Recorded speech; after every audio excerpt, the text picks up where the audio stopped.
नमस्कार भैया बहनों, मैं नित्यानंद सनवाल, कक्षा पंचम, विषय संस्कृत। भैया बहनों, आज हमारे संस्कृत विषय में षष्ठ पाठ है। इसका शीर्षक है नष्ट पिष्ट घटा। नष्ट पिष्ट घटा, ठीक है। नष्ट माने होता है टूटा हुआ, पिष्ट माने होता है घड़े, पिष्ट माने होता है आटा, घटा माने होता है घड़ा। तो इसका जो सीधा सीधा अर्थ हो गया, आटे का नष्ट घड़ा, ठीक है। तो भैया बहनों, जैसा कि आप चित्र में देख रहे हैं, एक बहुत ही सुंदर कहानी है ये संस्कृत में। तो इसको पढ़ने से पहले मैं आपको इसका एक सारांश बता देता हूँ, ताकि पढ़ने के बाद आप जब हम इस पाठ को पढ़ेंगे तो आप धीरे धीरे आपके समझ में इसका अर्थ भी आ जाएगा। पढ़ते पढ़ते आप इसका जो अर्थ भी समझने लगेंगे। तो पहले इसका सारांश सुनिए। बहुत समय पहले की बात है, एक नगर था। तो उसमें एक गरीब आदमी रहता था। उसका कोई भी नहीं था, वह अकेला ही रहता था, बहुत गरीब था और भिक्षा मांग करके अपना पेट भरता था। एक बार क्या होता है कि उसे एक आटे से भरा हुआ एक घड़ा मिलता है, अर्थात उसे किसी ने आटे से भरा हुआ एक घड़ा दे दिया और उस घड़े को पा करके बहुत ही प्रसन्न हुआ और वो अपने उस घड़े को घर लाया और घर के जहाँ पर वह सोता था उसके ऊपर, उसके सामने एक कीली थी और कीली के ऊपर उसने उसको टांग दिया। शाम का समय जब वो आराम कर रहा था और वो आराम करते हुए उसके मन में विचार आया कि जब अकाल पड़ेगा तो मैं इस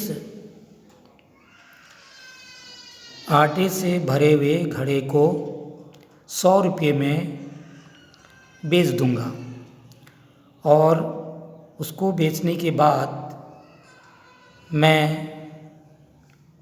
बकरी खरीदूंगा। बकरी को बेचने के बाद मैं जो है भैंस खरीदूंगा। भैंसों को बेचने के बाद फिर मेरे पास काफ़ी धन हो जाएगा और उस धन से मैं एक सुंदर मकान बनाऊंगा, महल बनाऊंगा। उस महल को देखने के लिए इस राज्य का सेठ मेरे महल को देखने के लिए आएगा। महल को देख करके वह खुश होकर के वो अपनी लड़की का विवाह मेरे साथ कर देगा और फिर मेरा विवाह होगा। फिर मेरे एक पुत्र होगा और पुत्र बड़ा होगा। फिर मैं उसको पढ़ने के लिए स्कूल भेजूँगा। जब वह मेरा कहना नहीं मानेगा तो मैं उसे डांटूँगा और भी कहना अगर नहीं मानेगा तो मैं उसे लात से इस प्रकार मारूँगा। तो वो जब इस प्रकार मारूँगा कहता है, सचमुच भी उसका जो पाँव होता है, उसकी जो लात होती है, वो सीधे घड़े पर टकरा जाती है और घड़ा जो है दीवार से लग करके चकनाचूर हो जाता है। और उसके जो सपने होते हैं वह भी चकनाचूर हो जाते हैं। इस प्रकार से वह अपने करे हुए पर पछताता है।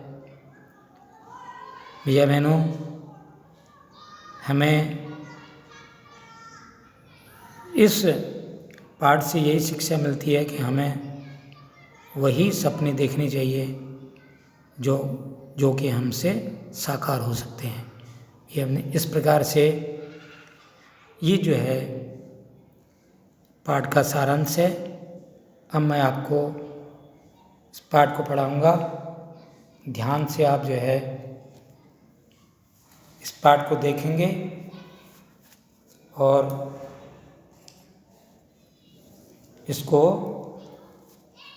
ध्यान से पढ़ेंगे और समझेंगे। देखिए, एकम नगरम आसीत्, तत्र एक दरिद्र बसति स्म, सः भिक्षाटनेन जीवन यापनम करोति स्म।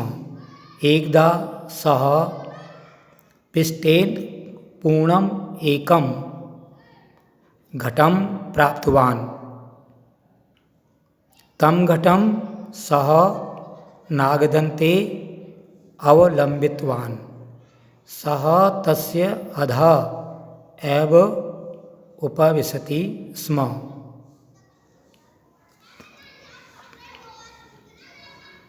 तं घटं एव एकदृष्ट्या पश्यति स्म। एकदा रात्रिकाले सः विचारितवान्, यदि देशे दुर्भिक्षः भविष्यति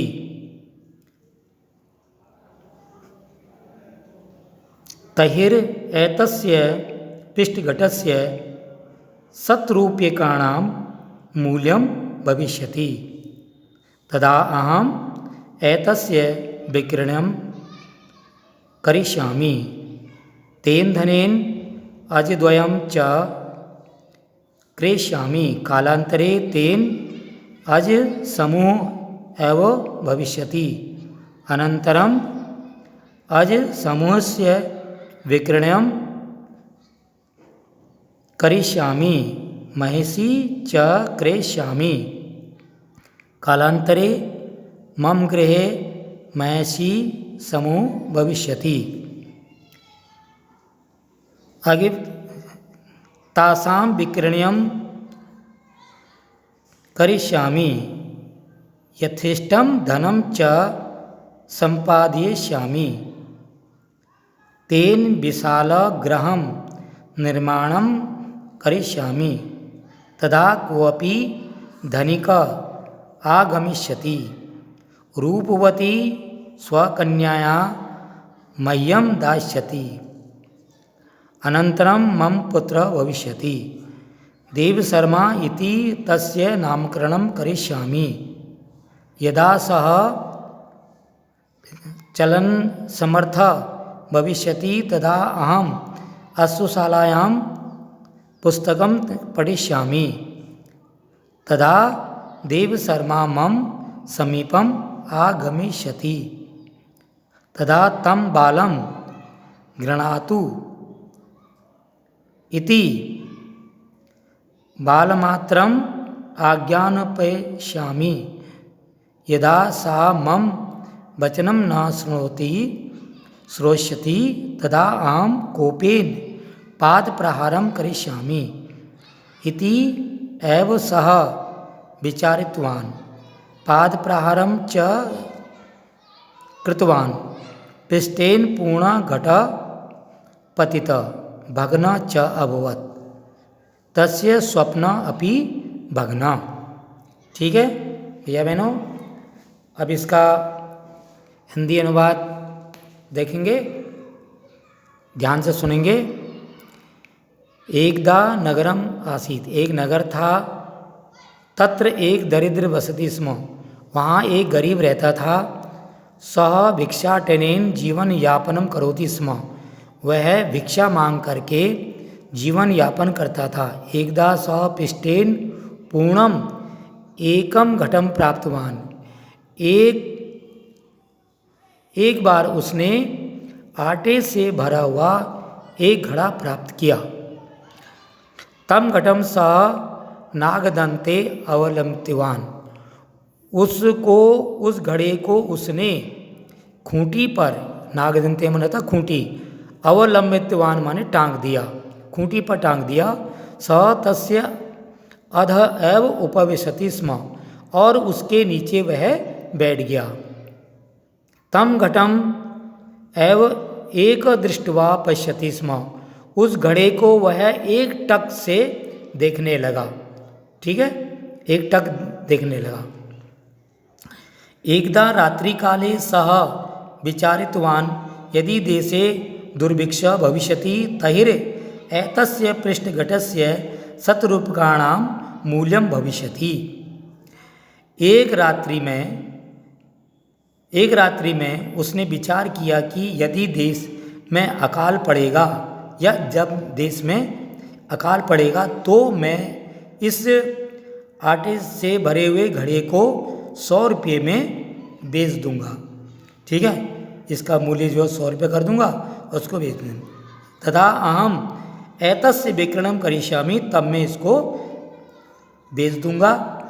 तेन धनेन अजद्वयम च क्रेष्यामि, उस धन से मैं 2 बकरी खरीदूंगा। कालांतरे तेन अजस्य समूह एवं भविष्यति, कुछ समय के बाद 2 बकरियों से अन्य बकरियां होंगी, बकरियों का ये समूह हो जाएगा। अनंतरम अज समूहस्य विक्रयणं करिष्यामि, उसके पश्चात मैं उन बकरियों को बेच दूंगा। महसी च क्रेष्यामि, भैंस खरीदूंगा। कालांतरम मम गृहे महसी समूह भविष्यनि, इन्हें कुछ समय के बाद मेरे घर में बहुत सारी भैंसें हो जाएंगी।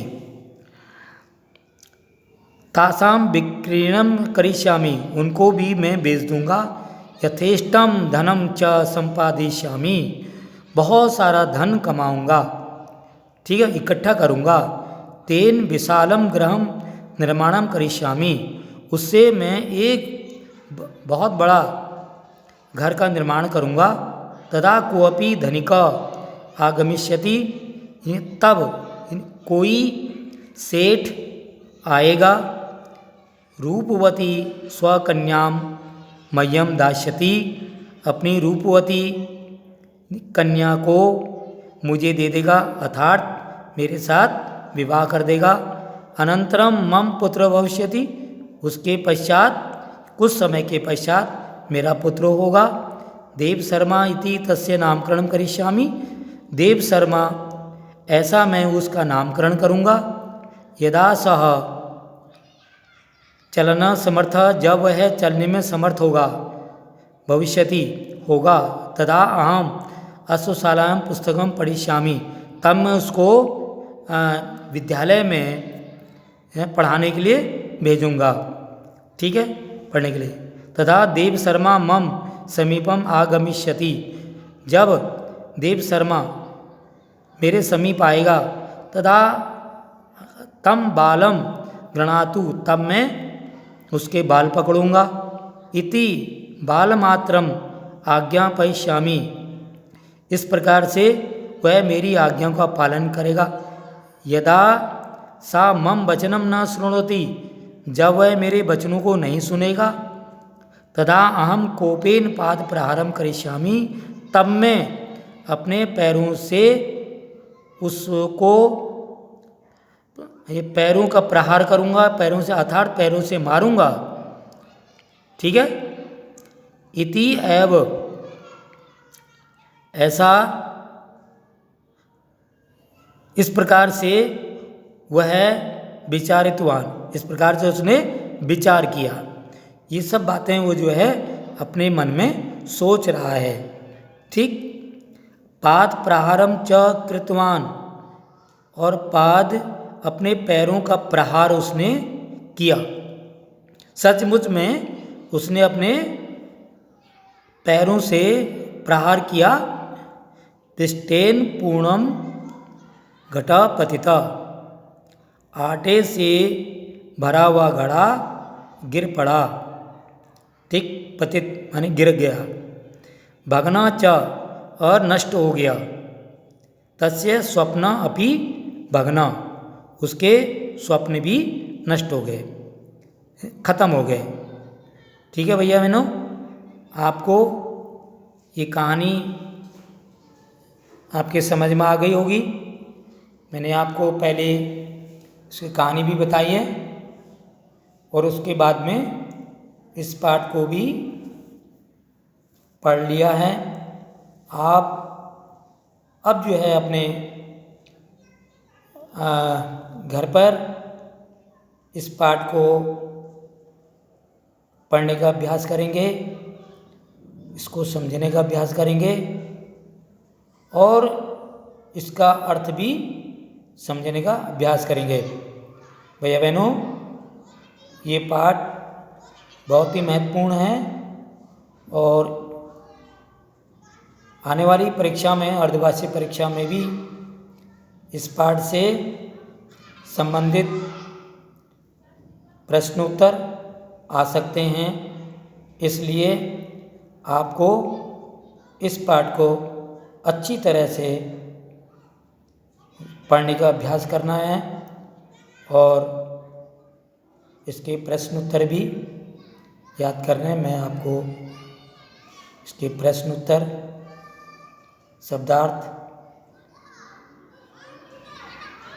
व्हाट्सएप कर दूंगा। आज का पाठ यहीं समाप्त होता है। धन्यवाद। नमस्कार।